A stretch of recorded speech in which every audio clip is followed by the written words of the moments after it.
All right, let's dive right into a really fundamental question. What is real when your entire world just completely falls apart?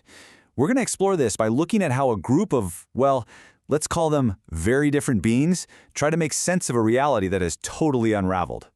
So we start in this weird, kind of abstract place. It's populated by these archetypal characters, and they're all grappling with this exact problem.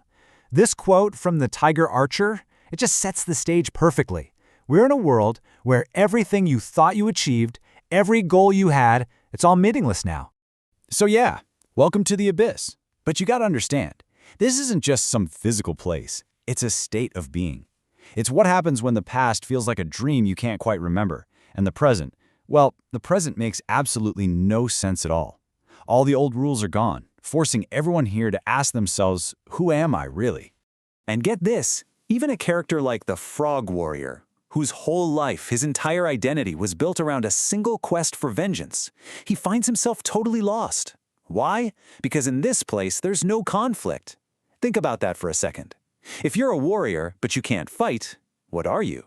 It just shows you how deeply disorienting this reality is.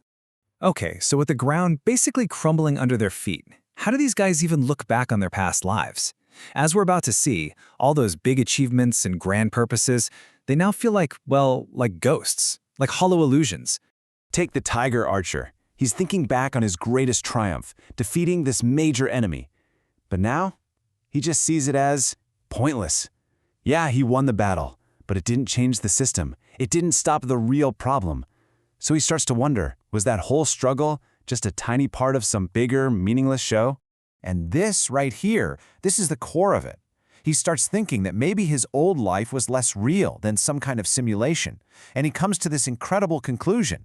Maybe a comforting illusion is actually better than the miserable rut of his new reality.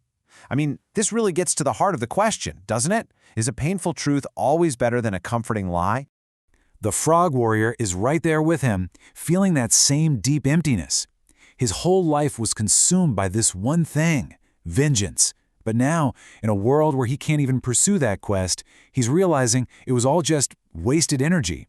His entire life's purpose has just, poof, evaporated. So, their pasts have unraveled into nothing. How on earth do they even begin to make sense of the illogical present they're all trapped in? Well, let's take a look at the very different ways they try to tackle that. Right? I mean, that's the problem they all face. When reality just stops making any sense, you have to build a whole new framework just to understand it. And what's fascinating is that two completely different approaches start to emerge. One is rooted in cold, hard science, and the other, purely in the supernatural.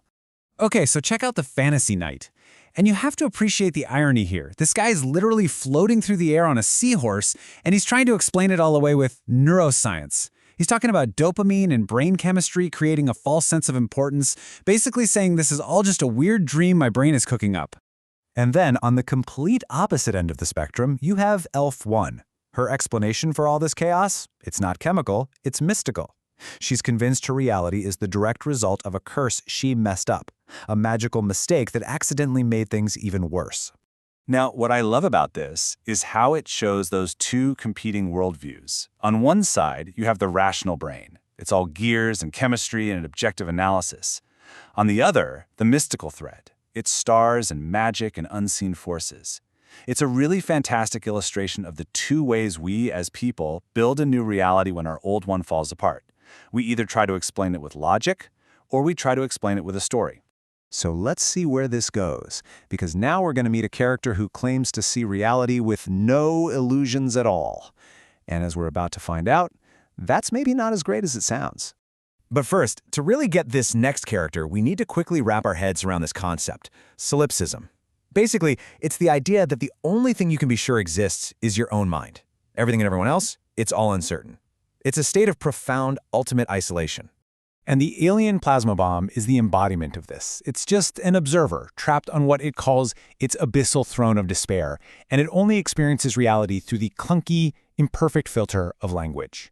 It feels completely, totally disconnected from everything.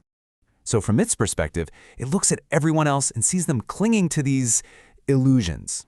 Things like hope, purpose, destiny. The plasma bomb sees right through all of that. But what's left on the other side? Nothing. Just futility. For this being, a crystal clear view of reality doesn't bring freedom. It brings a deep, paralyzing despair. And this lays out its bleak logic perfectly. It's a spiral downwards. First, you decide self-preservation is foolish. Then, just trying to survive seems insane. That leads you to dismiss all hope is just a delusion. Until finally, the only thing left at the bottom is despair. It's what happens when you strip away every last illusion. You're left with a total rejection of life itself. Which brings us right back around to our central question. If seeing reality with perfect clarity leads to this kind of soul-crushing despair, then maybe, just maybe, illusion is actually an essential tool for survival, a necessary shield. And listen to this, even our hyper-rational fantasy knight comes around to this idea. He basically admits that the illusion keeping him afloat, the belief that his seahorse is real and the floor won't kill him, is the only thing keeping him sane. A useful illusion, he realizes, might be the only thing holding him together. And the tiger archer totally agrees. He lands on this very pragmatic conclusion. As long as the illusions aren't getting anyone killed, maybe they serve a vital purpose. When reality offers you nothing but a dead end, a rut, maybe an illusion is the only way to keep moving forward. So, we're left with this final, really challenging thought. What if the stories we tell ourselves aren't just escapes? What if they're the very tools we use to survive a painful reality, and maybe even build a new one that's actually worth living in?